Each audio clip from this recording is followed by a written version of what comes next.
evening, everyone. Welcome back to my channel, True Crime with Jess Rose. Not looking the best tonight. It's very, very hot. It's all very shiny here. And if you watched my earlier videos, obviously I was blonde. And I thought I'd try going dark. Didn't work. Went red. Just before the lockdown. I don't want to be red anymore. I want my hair back. And I'm very aware now I have grey in my hair. And you know what, when it's blonde you can't see it, but I'm very aware now. I'm trying to pass it off that it's blonde hair coming through, but it's not because my roots aren't that light. So it's a fun time at the minute. It's looking good. So please, please ignore all of that. Tonight's story it's one a lot of you might have watched. A lot of people I spoke to have seen this one. It was on BBC3, I think, and it's Murdered by My Boyfriend. And I rewatched it again today. It's heartbreaking, but it doesn't. I don't know if I missed something. I don't know whether the online episode's missing something out, but it's based on a true story, and although as you're watching it, it's kind of portrayed as a true story, but the first time I watched it I thought, was it just loosely based on something?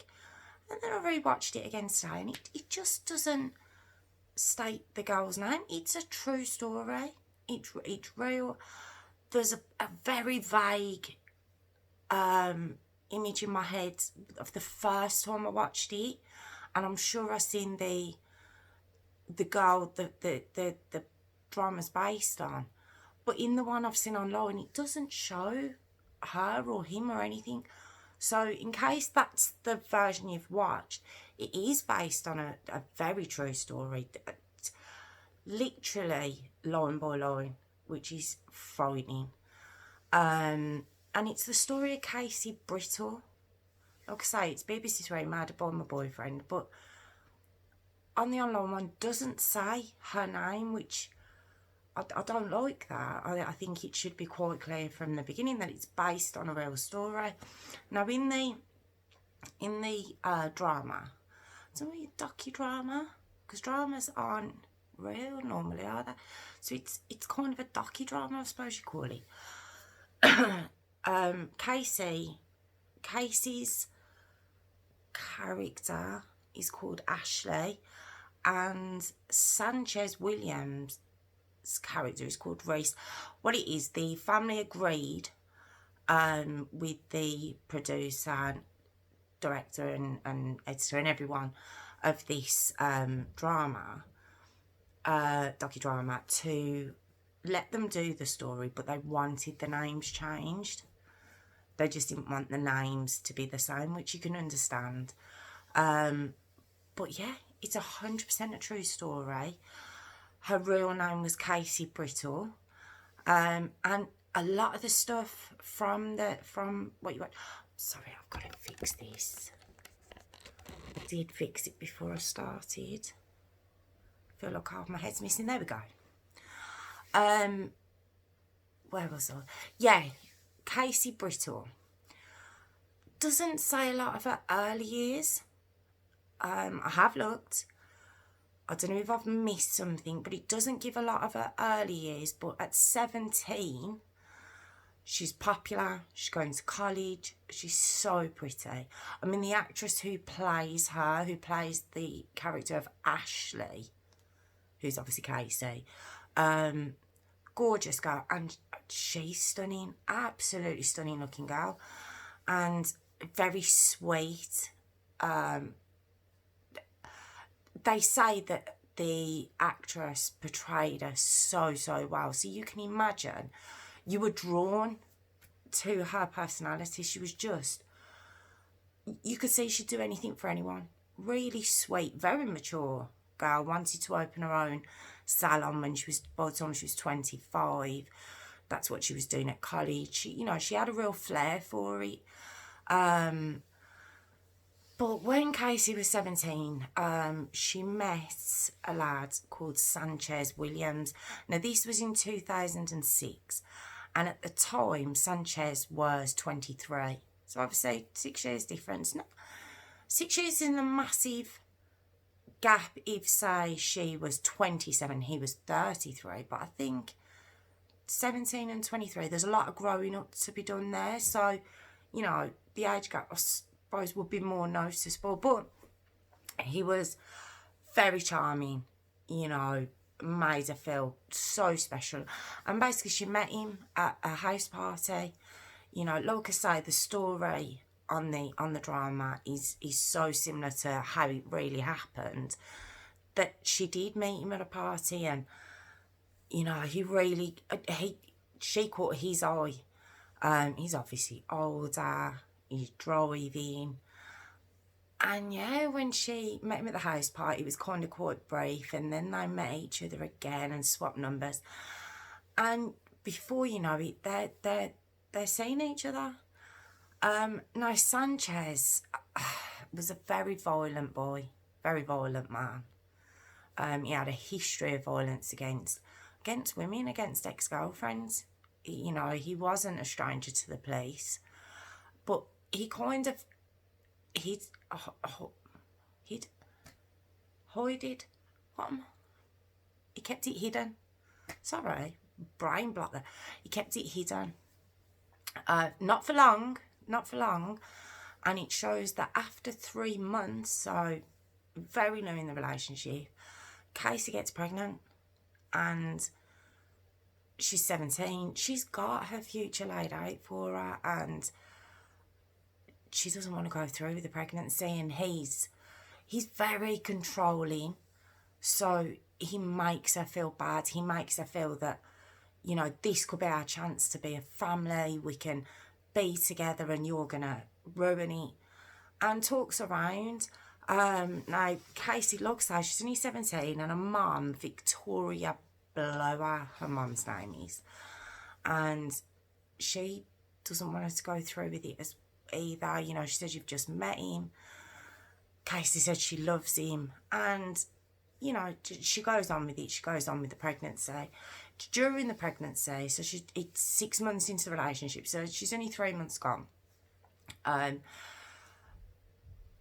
Sanchez, I was going to call him recent. Sanchez, he is a dog breeder, so he says. You know, he fills her mind with, I'm going to do this, I'm going to flip houses, you know, this is what I'm going to be. What he actually does is breed pit bulls. Is, you know, nothing really going for the guy at all. And she wants them to be a family. She wants them to move in together. He's adamant he doesn't. And you do see it in the programme. She approaches him, and she's quite, she's very intelligent, very articulate. And of course she goes to have a word with him, you know, this isn't right. The dogs need to go. We need to sort this out. And he hits her. He knocks her down. And she gets up. He tries to call her back. She walks off. And she makes the mistake of going back. So from that first moment, it said that if you don't leave that very first time, you're kind of basically saying, I'm going to accept this. I will come back. Now, I've said it before, I've said it in many of the stories I've done. I haven't had that. I haven't had that experience. I haven't had that to make that choice. I genuinely like to think that there's no way I'm walking back. That's it. Once I'm out of there. But I think we can all say that, so you can't judge someone else's situation. But she goes back to him, and you know, they just, it shows that they just start to work it out. And on the docudrama, I don't know what to call it, it fast forwards 3 years. So she's 20, he would be 26, and they've had a little girl. And on the show, on the docudrama, the little girl's called Jasmine. I don't think that's her name in real life, obviously. And it fast forwards to when the little girl's 2. I think she's 2 in the show, in the docudrama. I've got to stop calling it a show. And it shows that Casey's getting ready for a night out with her friend. She's completely changed. She's completely changed. Like, this 3 years has completely changed her makeup. She looks quite downtrodden. Still gorgeous, but quite downtrodden. She's getting ready to go out. And you see him walk in, kind of gives his daughter a cuddle while looking at... This is obviously in the docudrama, looking at Ashley / Casey. And just basically, is that what Mummy's wearing? And she goes up and changes, and when she goes up, you see all these bruises on her back. She's black and blue, basically. So during those 3 years, then there's like a talk over of her saying, you know, we're happy when he wants to be happy. You know, my feelings aren't my own anymore. It's like a voiceover, she's getting changed kind of thing. And so you realise very quickly that this has been going on the whole time. And she goes out on a little night out and he's phoning her constantly. But what you see while she's out, when he's phoning her, he's at home with their little girl on her social media, looking at, she's got any new friends, any new photos. You know, he's got all the details. He's just the worst. And all while having the little girl sitting on his lap. I mean, albeit she doesn't understand what's going on, but still, it's eerie. It's like creepy. And then she comes home and she has to sneak in and he's up. This time he was okay with her. You know, obviously wanting to be intimate that night. You feel uncomfortable. You actually feel uncomfortable watching it because you just think, oh, God. But Sanchez, although his fascination with Casey was he thought she was going to cheat on him, and that was because he was cheating left, right and centre. It was okay for him to do it. He was having girls in his flat because she was with a mum, he was in the flat. It was just, he still had that flat. I don't know if it's parents or what, but he still had it. Sorry, it's fast forwarded. They've got a home, but he's still got this flat. And yeah, he's got this whole other life going on while controlling everything she does. Now, Casey, after one particularly brutal moment that again really happened, she worked in like a clothes shop, and she'd gone round to the flat before work, Casey has, and she'd spotted a girl at his flat putting rubbish in a bin, but she'd spotted her. And she went to work, and the girl told Sanchez that Casey had been round. She didn't say anything to her. She just seen her there. And he comes storming into the shop where she worked. In the programme, he headbutts her and then drags her into the cubicle. In the reports that I've read, it said that he punched her. Either or, you know, great, good goal. And drags her into the cubicle. And it was after this brutal moment. He does all that and just leaves. The police come. Now, one thing about Casey is the police were very much involved with these two as a couple. You know, neighbours would phone the police, the shop owner phoned the police. Casey never pressed charges. She never did. And because he was never around, he'd always have done a runner, or she would make excuses for bruise on her face. There's a particular point where she's got just a massive bruise on her face. The neighbour had phoned the police in this particular time, and she fobbed it off that her daughter, she was doing her daughter's hair and she brought her head back. You know, so the police didn't push it any further, let's say. They took him at his word and her words. So they were involved, just not involved enough, not enough to get her away. You know, they just took the word and left. You know, that, which is very, very sad. So when he did that at work, she still didn't press charges on him, but she did finish with him. She did finish with him, and basically he didn't leave her alone. He didn't. He'd phoning out around the house. She weren't letting him in. She really tried to be strong. She really did. She wanted to be free of this bloke. It had been a long time. She was bruised, you know. She was just, he took everything from her. And after that, I suppose so public a thing. And she had a lot of friends, Casey did, so they were so supportive, and she had a nice support network of family as well.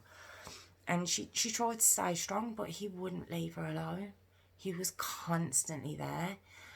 And the one weekend, her friend was getting married, so there was a hen do in Leicester. Sorry, Casey and Sanchez live in Nottingham, obviously in England. And she went to Leicester with a friend for a hen do. And she wanted to have a really good time and stuff. Now, there was a lad, his name's Jamie in the programme. And he'd had a crush on her since school, and you see him, like, periodically through the show. You see him every now and again, and, you know, he's always quite, you know her from school, he's always quite flat. Her friends were always like, oh, Jamie likes you, that kind of way. And I don't know how he happened to be there. I don't think Leicester's far from Nottingham, so whether he was phoned or what. But anyway, he turned up, and they were at a hotel. You know, they went on a night out, went back to the hotel. And she ends up, you know, being intimate with Jamie, which is the name of the character. I don't know the real lad's name. And they are intimate, but in the programme, it does show that Sanchez is constantly phoning out this whole weekend, and he sees that he's constantly phoning it. Now, it gives you an impression on the programme, one of two things. Once she'd kind of slept with him, he seemed to back off. So you could either see it as that way, or the fact that she'd been phoned over and over, and possibly he was intimidated by Sanchez. Either way, Jamie was like, it's not going to work. Because she was saying, you know, we could go to the cinema, we could go for something to eat. You know, she's just had this lovely night with this guy. She has been intimate with him. You know, she's kind of seeing this as maybe future potential. You know, he's been after her since school. And that's what I mean. I just thought it was a little bit... you wouldn't know what his reasons were behind it, but you did see the phone going constantly. So whether there was a fear of Sanchez, or he'd just been a typical lad and been after a girl, and that was it. I don't know, and I wouldn't like to say that because you don't know if that was the circumstances, but either way, he makes it clear that it's not going to be any more than the one night. Sanchez is continuing to phone Casey when she gets home, and in the end she gives up. She takes him back. Oh, she takes him back. And yeah, Casey Brittle was actually murdered after 4 years on the 3rd of October 2010. They were together 4 years.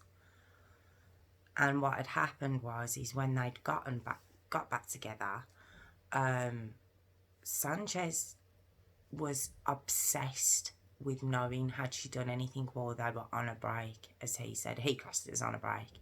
Obviously, she'd done with him, but no, they were on a break. And he was relentless. Did you do anything? Did you do anything? Did you do it? I know you did. We can move on. We can call it a clean slate. Just let me know if you did. Very convincing. You know, they were very good actors who played Casey and Sanchez. Like I say, the character names were Ashley and Reese. But he was relentless. And on the 3rd of October, he'd been out drinking. and he'd come home, and it was said it was about, that's moved again, sorry. We're having fun tonight, aren't we, with this? Sorry. Oh, nails in the way. This is awful. Sorry, people. I will get it right one day. Yeah.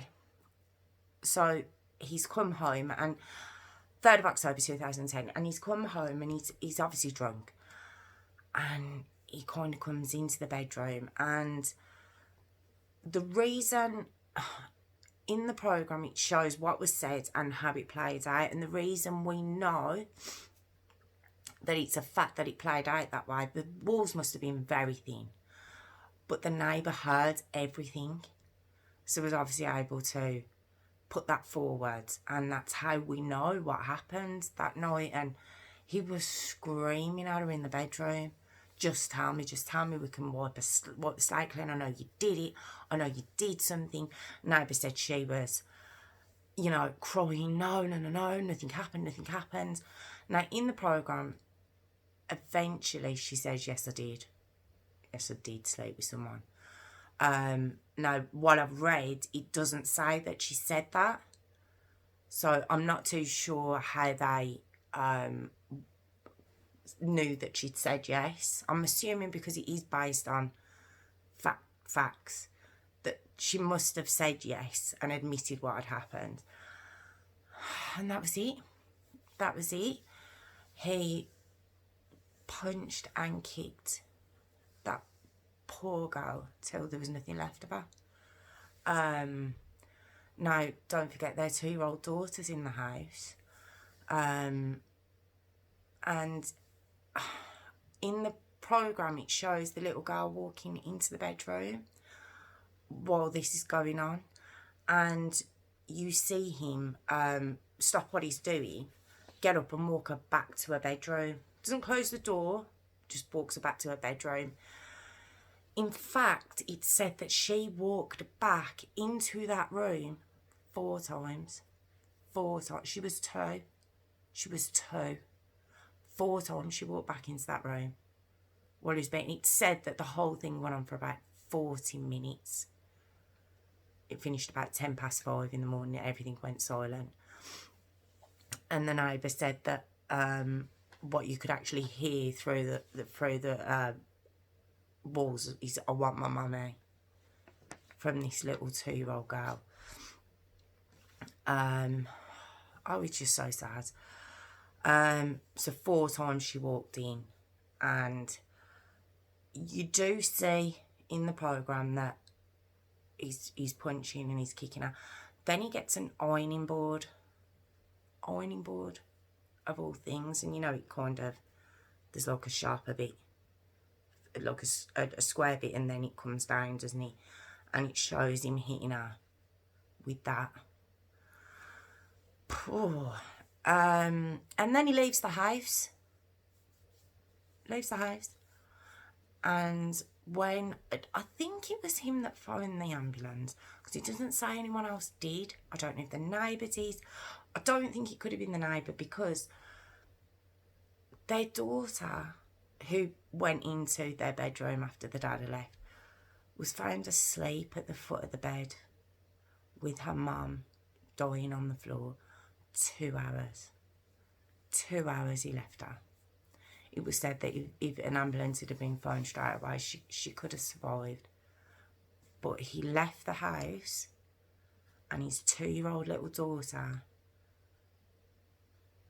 and the woman he supposedly loved, dying on the floor next to his daughter for 2 hours. When the paramedics got there, it said the part of Casey's ear was missing. Both her eyes were completely swollen shut. Obviously, you don't see any of that on the programme, of course. Both her eyes are swollen shut. Her jaw was fractured on both sides. And she had cuts above and below her eyes. The cause of Casey's death, she died on the way to the hospital. There are 2 explanations. I think in the programme it says she died at the hospital. what I've read online says she died on the way to the hospital. But the cause of her death was multiple blunt impact injuries, mainly to her head. Now, at the time, the judge was saying these were the worst injuries he'd ever seen, inflicted by hands and feet, by their hands, basically. And I think it just devastated her. I think just because she was so lovely. I think that's what devastated everyone, and I think that really came across on the programme as well. She was just such a lovely girl. You look at her photos, the real photos of Casey Brittle. Oh, she's stunning, always smiling in her photos, such a happy girl. And, you know, you do hear, like, the reporters had said, you know, to look at photos like this, it's hard to believe that that's what she was going through, you know, at those periods of time when the photos were taken. It's just, you think, I wish she'd have just stayed away. But her mum said, Victoria Blower, because the police were under a lot of scrutiny after this, because there was records that the police had been phoned, I think 11 times within a short period of time. And although the police did have to undertake a complete overhaul of how calls were, you know, what happened, the outcome, you know, rather than just walking away, I think there was a big overhaul of how they did things. Casey's mum, Victoria, she said, even though mistakes were made, there is only one person responsible for my daughter's death, and that's Sanchez Williams. Which I felt, yes, you know, I find in a lot of my stories, a lot of other people, although could have helped situations and possibly maybe have affected outcomes in certain, you know, a couple of the stories, maybe. But I think a lot of emphasis does get put on that, and it gets taken away from the monsters that do what they've done, you know. And I thought that was amazing that her mum was like, yes, you know, there may be opportunities, but he killed her. You know, he put her granddaughter through that. Now, Sanchez's sentence was 15 years minimum. But on appeal, yeah, audacity to appeal. You know, 15 years, far too long. It was increased to 20. It was actually increased to 20 when it had been realised that it wasn't just by hand, that the ironing board had been used. Now, this programme that came out was in 2014. Obviously, she was killed in 2010. So it was between that time, when the appeal came about as well, that, sorry, I had a message call, that they'd found out about the ironing board, which that's why they increased his time to 20 years. Still not enough. Nowhere near. His daughter will be 22, possibly 23, given the trial maybe. And him, well, if he was 20, because Casey Brittle was 21 when she died, he was 27, so what, I'll be 37, 40, be 47. That's still time to go on with your life.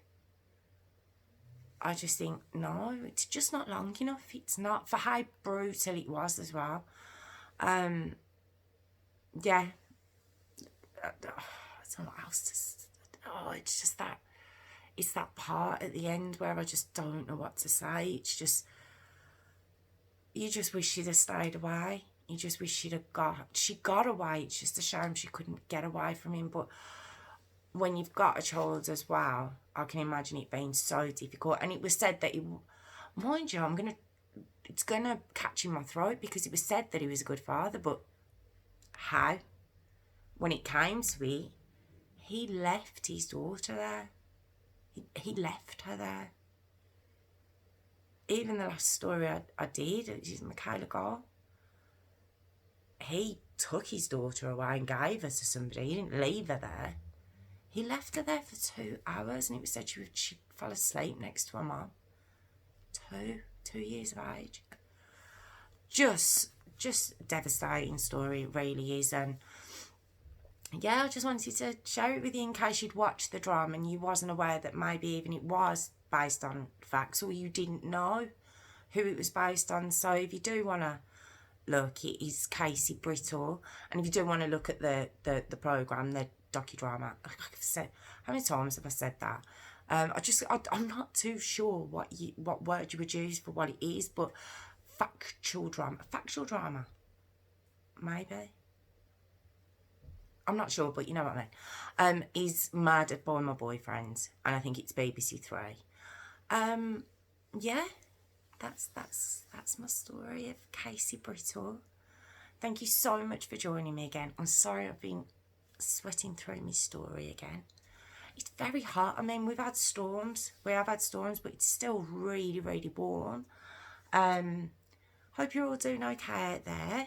Thank you to my new subscribers this week. I really appreciate it. And if you are watching the story and you do want to put a like or a comment or even subscribe, I'd really appreciate it. And just, yeah, thank you so much again for joining me. See you soon. Thank you.